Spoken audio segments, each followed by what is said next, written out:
మీలో చాలా మంది ఇది మనకు చెప్పటం వినే ఉంటారు. ఈ వ్యక్తి యొక్క దృష్టికోణంలో శక్తి ఉంది అని, ఈ వ్యక్తి కళ్ళ మీద అహంకారపు తెర పరిచి ఉంది అని ఎన్నోసార్లు.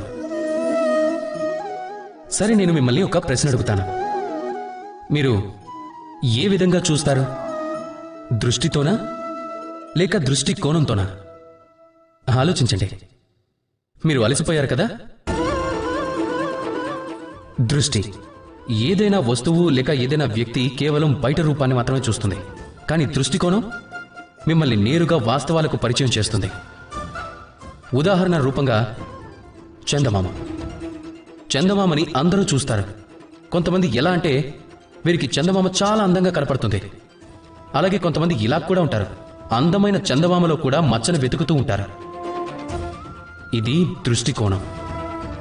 ఒకవేళ మీ దృష్టికోణంలో ప్రేమ ఉంచితే, గౌరవాన్ని ఉంచితే, మర్యాదను ఉంచితే, వాటికి బదులుగా మీకు కూడా ప్రేమ ఇంకా గౌరవం ఖచ్చితంగా దొరుకుతుంది. ఇప్పుడు చూడండి, శివుని లింగం యొక్క దుమ్ము దులిపిన నీరుని చరణామృతం అని అంటారు. కారణం ఏమిటంటే దృష్టికోణం. ఇప్పుడు రాయిని దేవుడు అనుకుని నమస్కరిస్తారో లేక భగవంతుని రాయి అనుకుని తిరస్కరిస్తారో ఎంపిక మీదే. కానీ ఈ ఎంపిక నిర్ణయిస్తుంది మీ యొక్క దృష్టికోణాన్ని. అయితే మీ దృష్టికోణం శుభంగా ఉంచండి. మీ దృష్టికోణంలో ప్రేమనుంచండి. ఇక ఆనందంగా చెప్పండి, రాధాకృష్ణ.